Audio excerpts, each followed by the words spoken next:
为了争取都市原住民伫就业、教育、安养等权益保障，议员施于兴旺认为，因为中央所制定都市原住民族发展条例草案，等待立法的时程无确定性，所以要求咱买比较台北等其他市都对都市原住民要有市定的驻地条例来保障权益。过往因为中央原住民的政策都比较注重在偏乡、在原乡，所以很多的资源都放在原乡，而忽略了我们都市原住民。所以都原条例就是要平衡都市跟原乡的资源，让整体原住民地区的区域能够均衡的去发展。都市原住民占全部原住民人口是50.01%，刚刚高过于原乡的原住民。所以呢，我觉得其实这个问题到底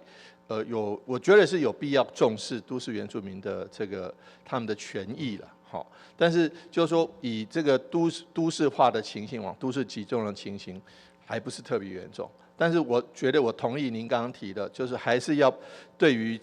因为现在差不多一半一半嘛，所以对于在原乡的原住民跟在都市的原住民，我们都要同样的重视，而不只是把资源、把这个重视的眼光都只是集中在原乡的原住民，这我同意啊。因为伫都市徛起的原住民已经正式超过原住民总人口的一半，所以议员身为原住民一份子，看到同胞面对这生存的艰难，嘛希望台南成为都市原住民友善好徛起的新故乡。台南新闻，阮是张素维采访报道。